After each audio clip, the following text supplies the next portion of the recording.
Kami dari kelompok 8, di sini kami membawakan materi cacing parasit yaitu Ascaris lumbricoides.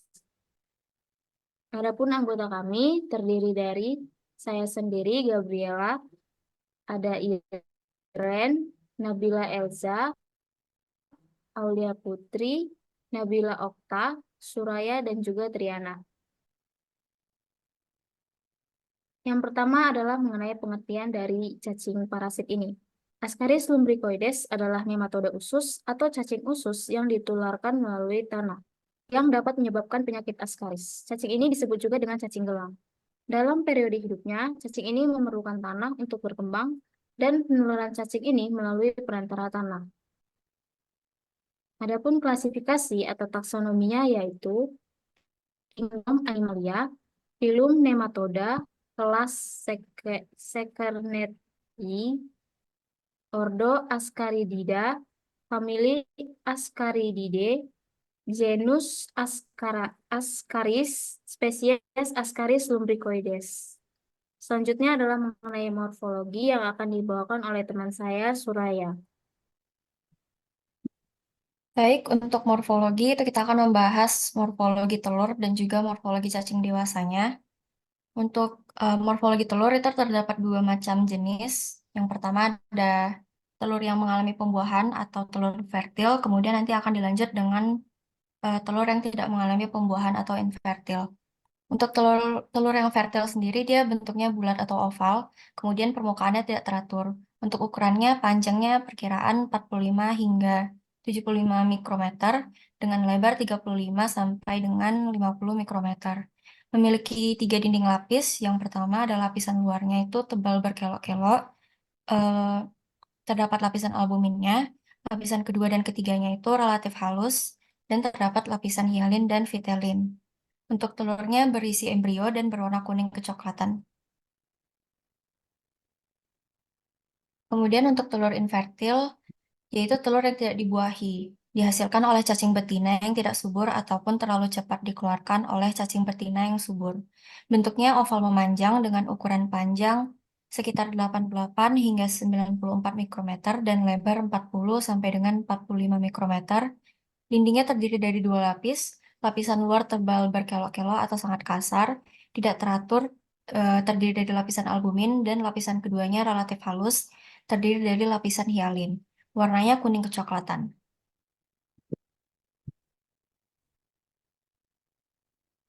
Selanjutnya untuk morfologi cacing dewasa. Jadi untuk cacing dewasanya ini berukuran besar sehingga dapat dilihat dengan mata telanjang.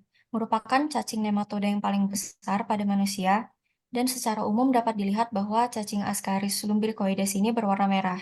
Bentuknya silindris, ujung anterior tumpul, sedangkan untuk ujung posteriornya itu runcing.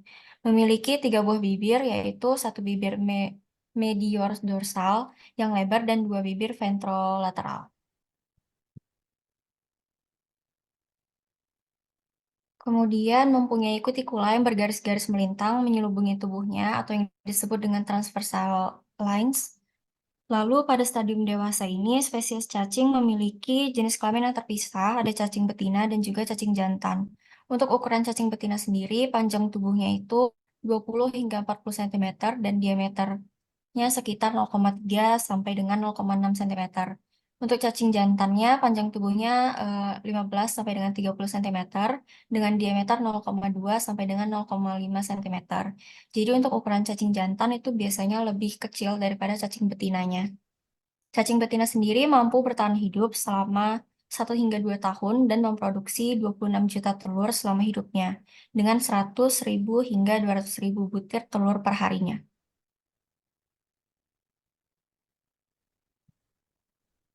Materi selanjutnya adalah mengenai epidemiologi yang akan dibawakan oleh Nabila Okta. Epidemiologi. Cacing ini mempunyai distribusi geografis kosmopolit, tetapi lebih banyak terdapat di daerah tropis dengan kondisi sanitasi yang buruk.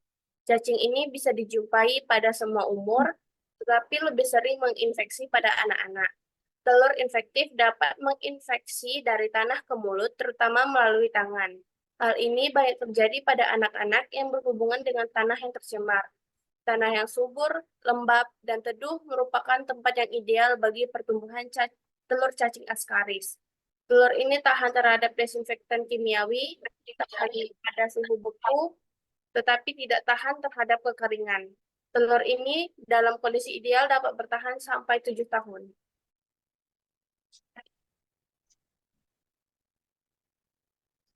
Materi selanjutnya adalah mengenai reproduksi yang dibawakan oleh Triana.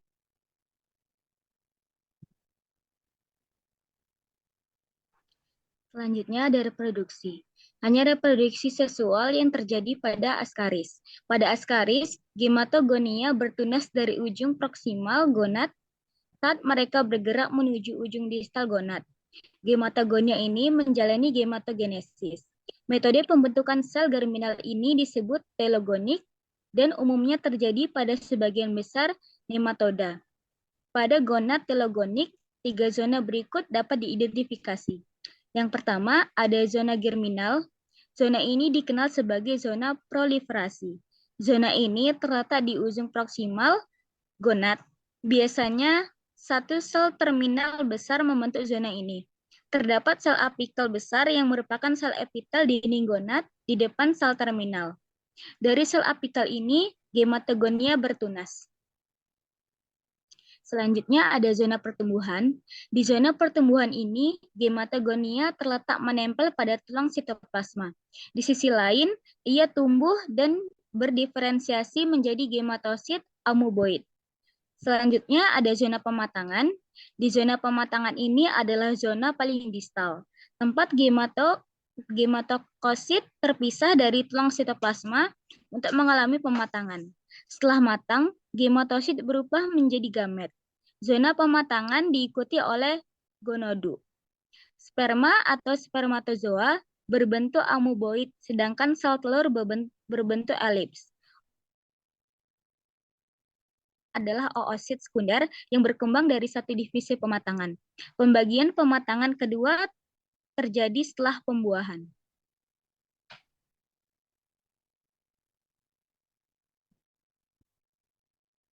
Materi berikutnya adalah mengenai siklus hidup yang dibawakan oleh Nabila Elza. Baiklah, kita masuk ke siklus hidup dari Ascaris. Biasanya manusia tertular cacing ini ketika mengonsumsi makanan, udara, atau tanah yang terkontaminasi. Manusia dan babi adalah inang utama dari Ascaris. Yang pertama itu fase telur. Telur yang tidak dibuahi, tertelan, itu tidak bersifat infektif. Tetapi kalau telur yang dibuahi, itu bersifat infektif dan akan mengalami perkembangan lebih lanjut pada tahap selanjutnya. Tahap selanjutnya yaitu dia menetas dan menjadi larva, infektif setelah 18 hari hingga beberapa minggu dan menyerang mukosa usus.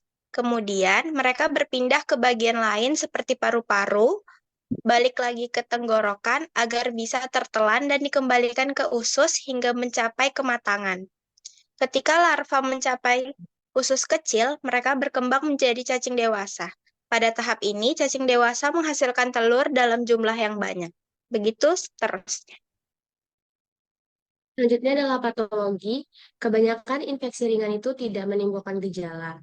Cacing yang baru menetas menembus mukosa usus sehingga terjadi sedikit kerusakan pada daerah tersebut. Cacing yang tersesat berkeliaran dan akhirnya mati di bagian tubuh lain seperti limpa, hati, nodus limfe, dan otak. Cacing ini juga menyebabkan perdarahan kecil pada kapiler paru yang mereka tembus. Infeksi yang berat dapat menyebabkan akumulasi perdarahan sehingga akan terjadi edema dan ruang-ruang udara tersumbat. Akumulasi sel darah putih dan epitel yang mati akan memperparah sumbatan sehingga akan terjadi Ascaris lumbricoides pneumonitis atau Loeffler's pneumonia yang bisa menyebabkan kematian.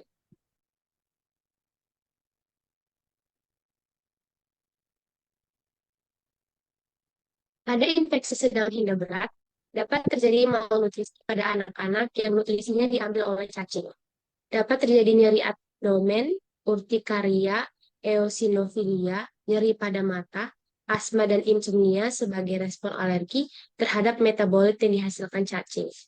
Jika jumlah cacing terlalu banyak di usus, maka cacing bisa berkeliaran ke appendix, anus, pankreas, saluran empedu, hati, lambung, esofagus, trakea, tuba eustachius, telinga tengah, bahkan keluar melalui hidung dan mulut.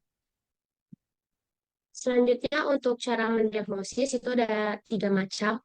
Yang pertama dengan pemeriksaan tinja. Di sini dokter akan memeriksa tinja untuk mencari telur dan larva mikroskopis kecil. Namun telur tidak akan muncul di tinja sampai setidaknya 40 hari setelah terinfeksi.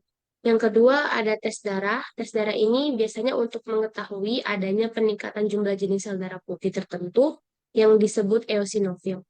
Askariasis itu dapat meningkatkan eosinofil, tetapi juga jenis masalah kesehatan lainnya. Yang ketiga itu ada tes pencitraan, dia terbagi jadi 3. Yang pertama ada sinar X, yaitu massa cacing mungkin terlihat pada ronsen perut. Yang kedua ada USG atau USG, ultrasonografi dapat menunjukkan cacing di pankreas atau hati. Dan terakhir itu ada CT scan atau MRI, yang itu adalah tes membuat gambar rinci dari struktur internal mendeteksi cacing yang menghalangi saluran di hati atau pankreas. Materi selanjutnya adalah mengenai pencegahan dan juga pengobatan. Pencegahan yang dapat dilakukan terhadap penyakit yang disebabkan oleh cacing gelang diantaranya yang pertama, meningkatkan sanitasi lingkungan. Yang kedua, mencuci tangan dengan sabun dan air mengalir sebelum menyentuh makanan. Yang ketiga, hindari makan makanan yang belum matang. Yang keempat, cuci buah dan sayur hingga bersih sebelum mengonsumsinya. Dan yang kelima, hindari kontak dengan tanah kotor.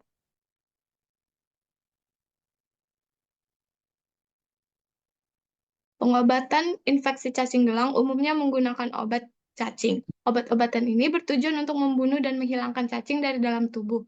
Beberapa obat cacing yang umum dokter berikan antara lain albendazole, ivermectin, dan mebendazole. Pada askariasis yang sudah berat atau menyebabkan komplikasi, dokter akan melakukan bedah untuk membuang cacing dari dalam usus dan memperbaiki kerusakan di usus pasien.